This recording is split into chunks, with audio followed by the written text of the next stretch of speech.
বন্ধুরা, কেমন আছো সবাই?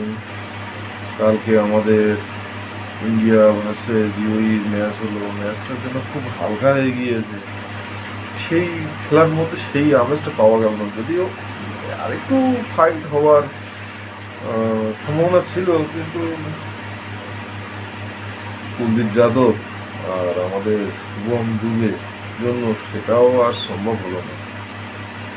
এখন শিবম দুবে যা খেলা করেছে, তাতে আমি তো ওমর সঙ্গে হার্দিক পান্ডিয়ার তুলনা করছিলাম, কিন্তু হার্দিক পান্ডিয়ার জায়গায় মনে হয় শিবম দুবের সঙ্গে আম, ওমর তুলনা করতে হবে।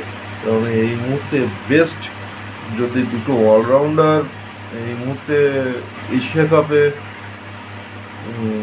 যদি দিক থেকে দেখা হয়, তাহলে সেটা হার্দিক পান্ডিয়া প্লাস ওমর, কিন্তু সঙ্গে তৃতীয় ব্যক্তি হিসাবে শিবম দুবে তার নাম যোগ করে নিয়েছে। আর যদি খেলার কথা কি বলবো, খেলা তো এমনি সিম্পল খুব নর্মাল হয়েছে, খেলাটা সেরকম কিছু দেখা যায়নি।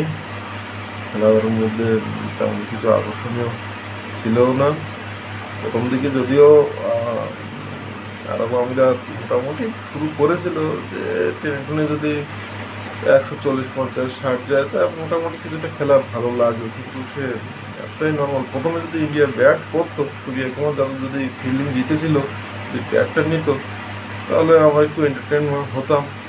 অন্তত কমসে কম 200 গায়ে রান যেত বা তার বেশি যেত, তখন কিছুটা খেলা মনে হয় ভালো লাগতো। কিন্তু সেকেন্ড হাফে মানে ব্যাট করার জন্য তারা এত ছোট শর্ট টার্গেট পেয়ে গিয়েছে, আর সেই শর্ট টার্গেটটা যে 4 ওভারে 1 বলের মধ্যে অ্যাচিভ করে নিয়েছে, সেখানে খেলার মধ্যে সেরকম কিছু ছিল না, যেটা আকর্ষণীয় লাগার মতো তেমন কিছু ছিল না। যাক বন্ধুরা, আজকের আবার বাংলাদেশ ভার্সেস হংকংয়ের ম্যাচ আছে। তোমরা সবাই আমাদের সঙ্গে যুক্ত থাকো। ওকে।